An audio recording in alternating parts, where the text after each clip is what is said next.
एक सवाल है। अगर मैं आपसे कहूं कि भारत में एक ऐसा नाम है जिसे सुनते ही करोड़ों इंडियंस के अंदर देश के लिए अलग ही फीलिंग आ जाती है, तो वो नाम क्या है? वंदे मातरम।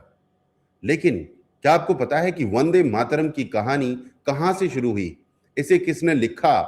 फ्रीडम मूवमेंट में इसकी इतनी बड़ी भूमिका कैसे बनी? और आज भी जब वंदे मातरम बोला जाता है तो लोगों के अंदर इतना इमोशन क्यों आ जाता है?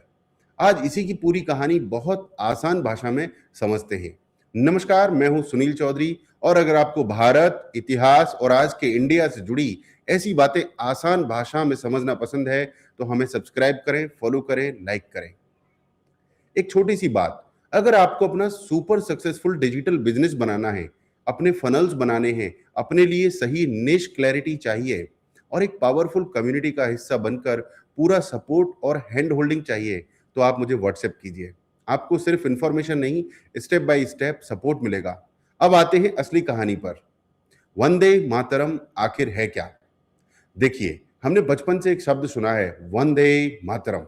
स्कूल में सुना, फंक्शंस में सुना, देशभक्ति के कार्यक्रमों में सुना, फ्रीडम फाइटर्स की कहानियों में सुना, लेकिन बहुत लोगों को इसकी पूरी कहानी नहीं पता।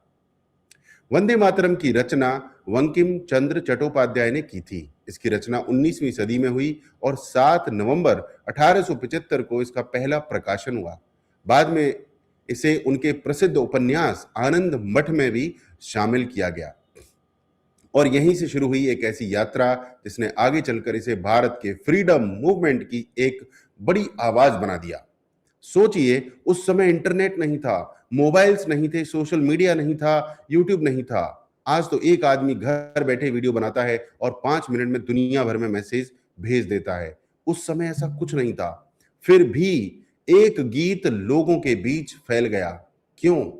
क्योंकि उसमें सिर्फ शब्द नहीं थे, उसमें मातृभूमि के प्रति भावना थी, भारत को मां के रूप में देखने की भावना।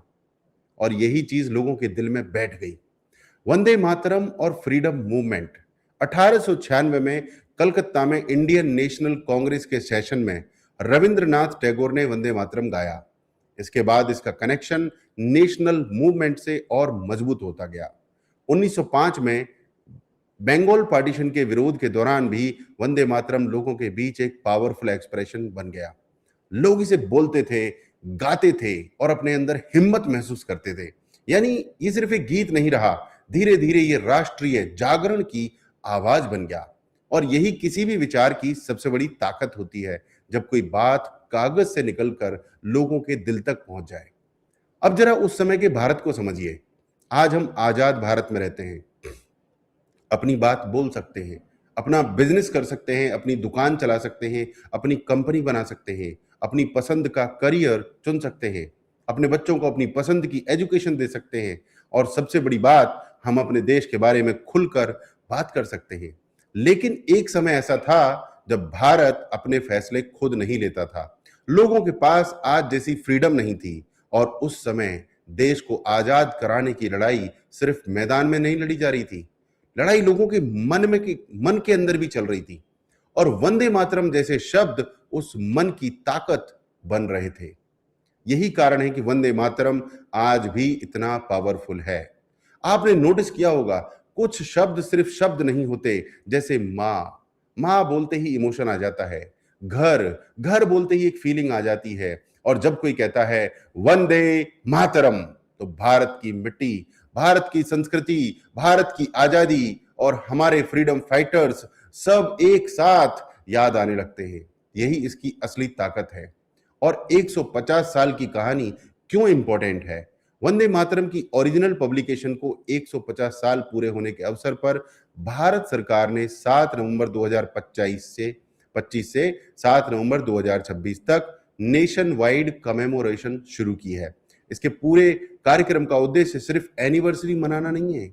इसके जरिए वंदे मातरम के इतिहास, इसके फ्रीडम मूवमेंट के कनेक्शन और इसके नेशनल सिग्निफिकेंस को लोगों तक पहुंचाने पर जोर दिया गया है। यानी हम सिर्फ एक पुराने गीत की एनिवर्सरी नहीं मना रहे, हम उस भावना को याद कर रहे हैं जिसने भारत के स्वतंत्रता आंदोलन में लोगों को जोड़ने का काम किया।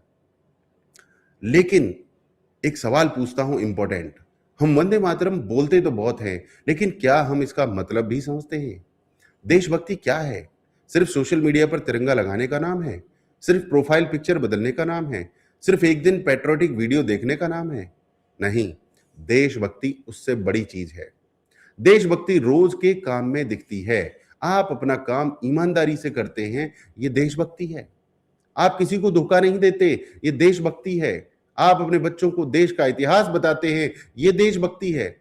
आप सड़क पर कचरा नहीं फेंकते, ये देशभक्ति है। आप किसी जरूरतमंद की मदद करते हैं, ये देशभक्ति है। आप अपने बिजनेस से लोगों के लिए वैल्यू क्रिएट करते हैं, ये भी देशभक्ति है। आप अपने देश को गाली देने के बजाय उसकी प्रॉब्लम को समझकर समाधान बनने की कोशिश करते हैं, ये भी देशभक्ति है।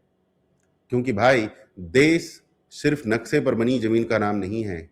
देश लोगों से बनता है, परिवारों से बनता है, शहरों से बनता है, गांवों से बनता है और हम सबसे बनता है। एक और इंटरेस्टिंग बात, वंदे मातरम को भारत के नेशनल सॉन्ग के रूप में विशेष संवैधानिक और राष्ट्रीय सम्मान प्राप्त है और जनगण मन हमारा नेशनल एंथम है। दोनों की अपनी जगह है, दोनों का अपना इतिहास है, इसलिए किसी एक को दूसरे के खिलाफ खड़ा करने की जरूरत है ही नहीं। यही बात समझने की जरूरत है। भारत इतना बड़ा देश है कि यहाँ अलग अलग परंपराएं, अलग अलग भाषाएं, अलग अलग गीत सब मिलकर भारत बनाते हैं और वंदे मातरम की अपनी एक बहुत खास ऐतिहासिक जगह है। अब जरा अपने घर की तरफ देखिए। अगर आपके घर में तिरंगा है तो अपने बच्चों को सिर्फ ये मत बताइए कि हमारा नेशनल फ्लैग है, उन्हें इसकी कहानी भी बताइए।